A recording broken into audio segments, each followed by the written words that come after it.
नमस्कार दोस्तों, आप सभी का स्वागत है ऑप्टियूजर्स पे। तो CUET इकोनॉमिक्स एंट्रेंस एग्जामिनेशन के लिए स्टैट्स से रिलेटेड कुछ MCQs है आप सभी के लिए। तो ये जो वीडियो है वो काफ़ी इंपॉर्टेंट है, प्रेजेंटेशन ऑफ डेटा से रिलेटेड MCQ है मोस्टली। तो आप लोग ये वीडियो लास्ट तक देखिएगा। चैनल को नहीं सब्सक्राइब किया तो सब्सक्राइब जरूर कर लीजिएगा, बेल आइकन प्रेस करना नहीं भूलिएगा। तो चलिए स्टार्ट करते हैं पहले क्वेश्चन से। The group of data is called, तो जो ग्रुप ऑफ डेटा होता है क्या उसको हम लोग सेकेंडरी डेटा कहते हैं, या फिर आपका प्राइमरी डेटा कहलाता है, या फिर जो है आपका रॉ डेटा होता है, या फिर सैम्पल डेटा। तो याद रखिएगा जो ग्रुप डेटा होता है उसको हम लोग क्या कहते हैं, आपका सेकेंडरी डेटा कहते हैं, यानी ऑप्शन ए आपका करेक्ट हो जाएगा। नेक्स्ट क्वेश्चन है, डाटा अरेंज्ड इन असेंडिंग और descending order of the magnitude is called. उसको हम लोग क्या कहते हैं, जब आपका डाटा अरेंज होता है या फिर असेंडिंग ऑर्डर या फिर डिसेंडिंग ऑर्डर में उसके मैग्नीट्यूड के हिसाब से, तो उसको हम लोग क्या कहते हैं, यानी उसकी न्यूमेरिकल वैल्यू के हिसाब से, तो वो हम लोग क्या होता है, अरेंज डाटा कहलाता है, या फिर आपका जो है ग्रुप डाटा, या फिर ग्रुप डाटा, या फिर आपका कंटिन्यूस डाटा क्या कहलाता है। तो याद रखिएगा इसको हम लोग क्या बोलते हैं, अरेंज डेटा। ठीक है, ऑप्शन ए करेक्ट है। नेक्स्ट क्वेश्चन है, the arrangement of data in row and column. इसको हम लोग क्या कहते हैं, क्या इसको हम लोग टैबुलेशन कहते हैं, या फिर आपकी फ्रीक्वेंसी डिस्ट्रीब्यूशन होती है, या फिर क्लासिफिकेशन होता है, फिर एरे कहलाता है। तो जब हम arrangement of data in row and column, ये हमारा क्या कहलाता है, टैबुलेशन कहलाता है। यहाँ पर जो ऑप्शन करेक्ट हो जाएगा वो आपका ए वाला करेक्ट हो जाएगा। नेक्स्ट क्वेश्चन देख लेते हैं, in an relative frequency distribution the total of the relative frequencies is always equals to, किसके बराबर होती है, रिलेटिव फ्रिक्वेंसी डिस्ट्रीब्यूशन में the total relative frequency is always equals to किसके बराबर होती है, तो क्या वो 100 के बराबर होती है, या फिर आपके 1 के बराबर, या फिर 0 के बराबर, या फिर समेशन f के बराबर। तो इन रिलेटिव फ्रिक्वेंसी डिस्ट्रीब्यूशन में जो आपका टोटल रिलेटिव फ्रिक्वेंसी इस किसके बराबर होती है, हमेशा याद रखिएगा कि 1 के बराबर होती है। तो यहाँ पर जो ऑप्शन करेक्ट हो जाएगा वो आपका 1 हो जाएगा। ठीक है, नेक्स्ट क्वेश्चन की तरफ चलते हैं। The percentage of frequency distribution the total percentage frequency is always equals to, तो किसके बराबर होती है, जो परसेंटेज ऑफ फ्रीक्वेंसी डिस्ट्रीब्यूशन होता है। ठीक है, the total percentage frequency is always equals to किसके बराबर होता है, तो क्या 0 के बराबर होता है, या फिर 1% के बराबर होता है, या फिर 100% के बराबर होता है, या फिर समेशन f के बराबर होता है। तो यहाँ पर परसेंटेज फ्रीक्वेंसी डिस्ट्रीब्यूशन की बात कर रहा है, तो याद रखिएगा ये 100% के बराबर होता है, यानी ऑप्शन जो है सी करेक्ट हो जाएगा।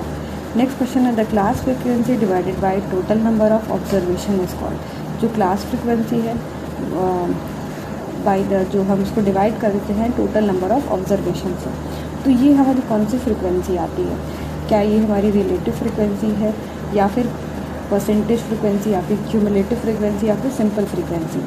तो याद रखिएगा कि जब हम क्लास फ्रीक्वेंसी को डिवाइड कर देते हैं आपके CF को टोटल नंबर ऑफ ऑब्जर्वेशन से, ठीक है, टोटल नंबर ऑफ ऑब्जर्वेशन से, तो ये क्या आपका कहलाता है, इसको हम लोग रिलेटिव फ्रीक्वेंसी जो है कहते हैं, यानी ऑप्शन आपका क्या हो जाएगा, ऑप्शन ए करेक्ट हो जाएगा। नेक्स्ट क्वेश्चन देख लेते हैं, when data are classified according to the single characteristic is called. तो अगर सिंगल कैरेक्टरिस्टिक के हिसाब से आपका डेटा जो है वो आपका डिस्ट्रीब्यूट क्लासीफाइड होता है, उसको हम लोग क्या बोलते हैं, क्या उसको हम लोग सिंपल क्लासिफिकेशन बोलते हैं, या फिर आपका कंपोजिट, या फिर क्वालिटेटिव, या फिर क्वांटिटेटिव। तो याद रखना कि जब हम classification according to single characteristic के हिसाब से क्या करते हैं, तो उसको हम लोग सिंपल क्लासिफिकेशन कहते हैं। नेक्स्ट क्वेश्चन है, the number of tally sheet count for a group is called. जो नंबर ऑफ टैली शीट होता है वो किसके लिए काउंट होता है, ठीक है, number of tally sheet count for a group, उसको हम लोग क्या कहते हैं, जैसे हम लोग टैली बनाते हैं ना, कि मान लो कि 1 वाले रेंज में आपके 2 लोग आते हैं, या फिर 2 वाले रेंज में आपके 4 लोग आते हैं, तो ऐसे आप टैली बनाते हो ना, 1 1 फिर 1 2 3 4, है ना। मान लो कि 3 में जो है 5 लोग आए, तो फिर आपने बनाया 5, फिर उसको काट देते हो, तो ये क्या है, क्या बता रहा है, तो this is called as frequency, ये आपकी क्या कहलाती है, फ्रीक्वेंसी कहलाती है। क्लियर, चलिए नेक्स्ट पे मूव करते हैं 9th पे। The average of lower and upper limit is called, तो उसको हम लोग average of lower limit and upper limit को हम लोग क्या कहते हैं, क्या इसको हम लोग जो है क्लास फ्रिक्वेंसी कहते हैं, या फिर क्लास लिमिट कहते हैं, या फिर मिड पॉइंट कहते हैं, या फिर नॉन ऑफ दीज। तो याद रखना कि एवरेज ले रहा है हम लोअर लिमिट का प्लस अपर लिमिट का, उसके 2 से डिवाइड करें तो that is called as mid point. ठीक है, इसको हम लोग क्या कहते हैं, आपका मिड पॉइंट कहलाता है। नेक्स्ट है the number of classes in frequency distribution is obtain by dividing the range. ठीक है, the number of classes in frequency distribution is obtain by dividing the range by, जब हम रेंज को किससे divide करते हैं, यहाँ पर जो ऑप्शन है आपका मिड पॉइंट या फिर क्लास इंटरवल या फिर फ्रीक्वेंसी या फिर none of these.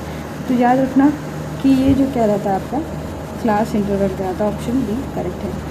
Histogram is the graph of, very important, ये सब क्वेश्चन काफ़ी इंपॉर्टेंट है आपके एग्ज़ाम के लिए। हिस्टोग्राम जो है किस चीज़ का ग्राफ है, क्या ये फ्रीक्वेंसी डिस्ट्रीब्यूशन का है या फिर क्वालिटेटिव डेटा का है या फिर सिंपल सैम्पल डेटा का या फिर पॉपुलेशन डेटा का। तो याद रखना कि जो हिस्टोग्राम होता है ग्राफ ये आपकी फ्रीक्वेंसी डिस्ट्रीब्यूशन का है, यानी ऑप्शन ए आपका करेक्ट हो जाएगा। नेक्स्ट क्वेश्चन है the graph of cumulative frequency distribution is called. तो जो ग्राफ होती है क्यूमुलेटिव फ्रीक्वेंसी डिस्ट्रीब्यूशन की उसको हम लोग क्या कहते हैं, ओजाइव कहते हैं, हिस्टोग्राम कहते हैं, फ्रीक्वेंसी कर्व कहते हैं या फिर फ्रीक्वेंसी पॉलीगन कहते हैं। तो याद रखना कि जो ग्राफ ऑफ क्यूमुलेटिव फ्रीक्वेंसी होती है ना, आपको अब देखते होगे ना क्यूमुलेटिव फ्रीक्वेंसी CF, अभी मैंने किसी वीडियोज़ में आपको बताया था कि आपके जो वर्टिकल एक्सिस होती है उस पर CF को डिनोट करते हैं, तो दैट इज़ योर ओजाइव है ना, उसको हम लोग ओजाइव कहते हैं, आपका S शेप में बनता है।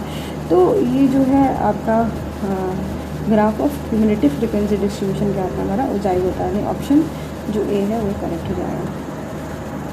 नेक्स्ट हमारा the sector diagram is called. The sector diagram क्या होता है, इसको हम लोग क्या कहते हैं, ये इंपॉर्टेंट है आपके लिए। तो सेक्टर जो आपका डायग्राम होता है, जैसे आपने है ना उसको सर्कल लिखा और उसमें परसेंटेज आप देखते हो ना, इस तरीके से सेक्टर बना हुआ, तो ये क्या है, that is called as a pie diagram. इसको हम लोग क्या बोलते हैं, आपका 13 का भी हो जाएगा पाई diagram. The pi diagram represent क्या करता है आपका, तो सर्कल में इसको हम लोग रिप्रेजेंट करते हैं आपके पाई डायग्राम को। नेक्स्ट है when mid point of the histogram is connected by straight line. जो मिड पॉइंट है हिस्टोग्राम का उसको हम लोग स्ट्रेट लाइन से कनेक्ट करते हैं, द ग्राफ इज कॉल्ड, तो उसको हम लोग ग्राफ को क्या कहेंगे, तो यहाँ पर याद रखना फ्रीक्वेंसी पॉलीगन कहते हैं। ठीक है, अगर जैसे हिस्टोग्राम आप बनाते हो इस तरीके से बनता है, जहाँ पर जो आपका मिड पॉइंट थोड़ा बड़ा बन गया, मिड पॉइंट होता है ना, उसको ऐसे कनेक्ट करते जाते हो आप, है ना, तो ऐसे मतलब बनता है, तो ये आपका जो होता है फ्रीक्वेंसी पॉलीगन कहलाता है। तो ऑप्शन जो करेक्ट हो जाएगा आपका सी वाला हो जाएगा। ठीक है, नेक्स्ट है mid point of the histogram is connected by free hand drawing graph. Free hand drawing graph से आप इसको करते हो, इसको हम लोग फ्रीक्वेंसी कर्व बोलते हैं। ठीक है, ऑप्शन डी करेक्ट हो जाएगा। नेक्स्ट क्वेश्चन में देख लेते हैं the cumulative frequency polygon is use to for the calculation of, किस चीज़ के लिए क्यूमुलेटिव फ्रीक्वेंसी पॉलीगन का यूज़ करते हैं, किसकी कैलकुलेशन के लिए, तो इसको हम लोग मीडियन के कैलकुलेशन के लिए यूज़ करते हैं आपके क्यूमुलेटिव फ्रीक्वेंसी पॉलीगन को। हिस्टोग्राम का यूज़ किस चीज़ के लिए किया जाता है, तो हिस्टोग्राम का जो है मोड के लिए यूज़ किया जाता है। बार बार देखिए क्वेश्चन पूछा जाता है हिस्टोग्राम का मोड के लिए, क्यूमुलेटिव फ्रीक्वेंसी पॉलीगन का इसके लिए, मीडियन के लिए।